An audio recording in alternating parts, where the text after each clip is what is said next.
Healthy people run screaming from avoidant partners, but there's something about neglect in childhood that primes you to fall harder for someone when they constantly pull you in and then push you away. And at first, you're clear-headed that what they're doing is emotionally abusive and selfish.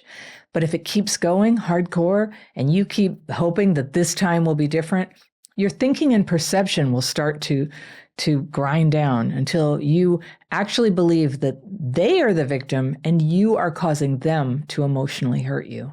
My letter today is from a woman I'll call Taran, and she writes, "Hi, Anna. My childhood wasn't exactly a walk in the park. My little sister has severe autism and learning disabilities.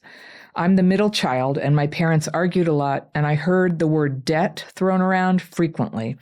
I developed generalized anxiety disorder, among other things, but this isn't about me." All right, I've got my fairy pencil. I'm going to circle some things I want to come back to on a second reading, but let's see what's going on in Taran's letter here. She says, "I met my ex 5 years before we dated. I found his dog, and he asked me for coffee. I found out he had a girlfriend, but they were on a break. He didn't tell me. I did some internet sleuthing, and I had someone too. We had an instant connection and then had to stop talking because it wasn't fair. 5 years later, and we had both become single, and he reached out to me. I felt like he was a bit of a player, and I didn't take it too seriously. But he began messaging me every day, all day, from first waking up until when he got into bed at night. I fell for him pretty hard, even though there were red flags. After 4 months of talking all day, every day, acting like a couple, dinners with his family, and having sex, I asked what we were, and he flipped. He said after his last relationship with an apparently abusive, crazy girlfriend, he wasn't sure he was ready. I said, I'm not the type of girl to be casual. So I went to walk away, and he cried, and he told me not to go and said he'd try. And he then changed his mind and said, give him 2 days to decide.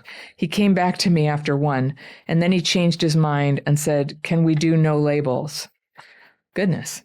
Well, I went along with it, says Taran, because I was so in love with him, and the push-pull of no contact and does he want me had destroyed me. All right, I'm circling that word, destroy, because it comes up again in this letter. A few months later, he declared we were official in his head, though nothing had been said to me. Official in his head, okay. And then lockdown happened, and to not be apart, I asked about staying with him and his mother, and he sheepishly agreed. Living together was blissful. Not one row. We showered together, cuddled all night as we slept, and he would play his games while I painted. Harmonious. Then in March, a little over a year since we started seeing each other, and 7 months since he considered it official, he was moving, and I had to move back home as there was no space. And there's no explanation for what happened there. I was longing to say, I love you, and he hadn't said it. I didn't say it first because he had freaked out previously, but to me, a year was too long after his indecision before, and it was hurting me. I said, I feel like we're not on the same page, and if not, I need to be out. He said, of course he loves me. Cut to 2 months later, he told me he felt ultimatumed, and like I pushed him, and he didn't know if he'd ever felt love. Okay, the pattern is emerging, huh? I said he had to get therapy and figure it out, to which he agreed. Ah, yes, the magic of therapy in our minds. I asked him every month or so if he had found any, and he hadn't even looked for a therapist, I guess. He then told me he did love me, but he couldn't say it. I made it clear it was important for me to hear, and he said he'd try. 3 years went by, and he never said it. But on top of it, he only wanted to see me 2 or 3 times a week. He moved into a massive apartment, and he didn't ask me to move in. We were in our mid-30s. And he always put his hobbies before booking time with me. He did lovely things, too, like be affectionate, care for me when I was ill, cuddle me through the night, cook for us. But by then I was so worn down, I was destroyed. I told you that word was coming up twice. She had said she was destroyed. I'm circling it because Taran, I want you to remember that's actually what you said about how you felt in this relationship. I would watch a film and someone would say, I love you, and it killed me. I always wanted to know where we were headed. And he refused to talk about the future, which, by the way, is an answer, Taran. And he said he wouldn't think about it. During our 3.5-year relationship, he went no contact to decide if he wanted me about 5 times. Okay. His dad died when he was 20 after having cancer since my ex was 6, so he grew up with trauma. I know he never dealt with it, and I wonder if I should have been more patient, or maybe he just wasn't ready for me. We ended up imploding last summer when I couldn't take it anymore, but he ended it with me. He said we weren't compatible. I miss him still every day and don't think I'll love anyone the way I loved him. I've never understood why he couldn't tell me he loved me. I didn't ask for it all the time, only every now and then. I was so open and patient, and he just kept using that kindness and doing nothing. The last argument we had, he said we could move in together in a year, but by then, that was too little too late. Did I break this? Taran asks. I see this pattern a lot, Taran. And no, you didn't break it. But that part where you actually believe it was you is kind of proof positive that you've now adopted kind of a sick mindset that is undermining you, where you think you broke a relationship with somebody who's done nothing but hold you at arm's length, right? So you have this idea of how the relationship could be that you were able to develop from all these nice experiences with him. But I'll tell you what he is. He is a classic avoidant.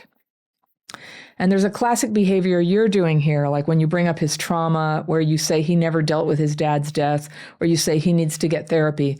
You know, if I had a nickel for every time I get a letter from somebody who's with somebody who's not that into them and very avoidant and not giving them what they want, where they believe that if they could just get the person to go to therapy, the love would be there, well, I'd have a lot of nickels.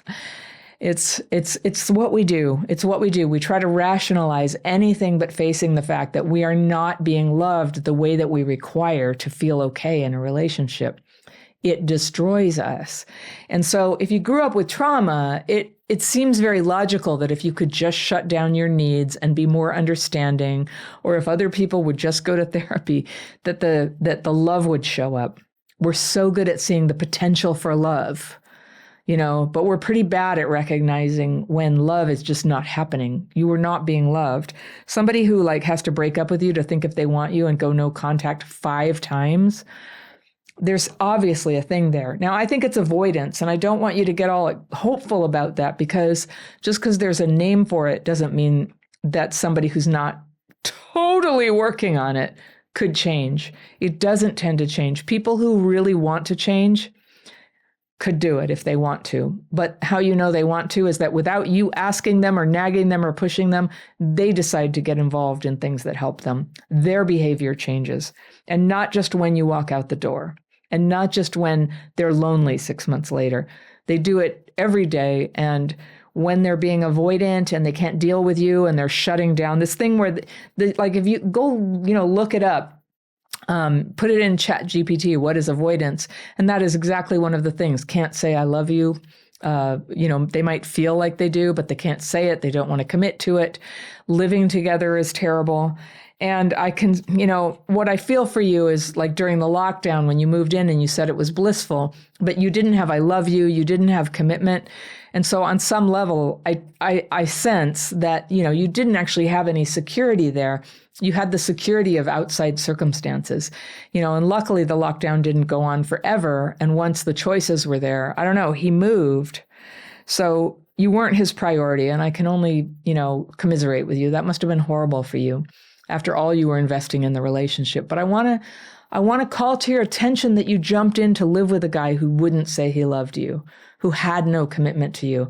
I think I can certainly speak from my own experience, but I wouldn't recommend to anybody that they just move in with people, on so little evidence that it was a real lasting thing. The trouble with living with people is all your security is wrapped up into dealing with the relationship successfully. So if they're not giving love or they're putting you through the ringer, you lose everything when you want to step away from it. So it's a huge disincentive. And if you have attachment wounds that make stepping back hard anyway, then it's kind of setting yourself up for a deep trauma, reactivation when you have to move out. So I feel for you on that. And I encourage you to just get very real about this, that you can actually date more slowly. That is like the core thing that I teach in my dating course.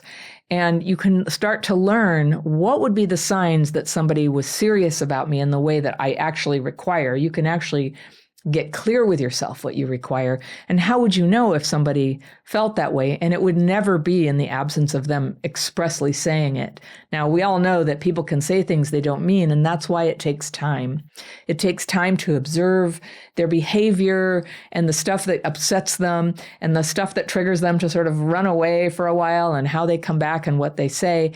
We need time to take that in. Now, if you have an attachment wound, you're probably prone to rushing into relationships and getting all bonded quickly. And having sex quickly in a relationship can feel like, the solution to the anxiety that comes up that they don't love you, because it can create it just like it kind of tells your body, it's like, oh, no, we're together. But then the rude awakening, right? That it didn't mean what it felt like. It didn't mean what it felt like. And that is crushing. That's what's destroying, is to be so vulnerable to somebody and hopeful and have yourself and your future invested in them, but then to not get back. Now, the way he was acting, I don't think it was ever a shock that he didn't have that to give. He was sort of signaling it all along.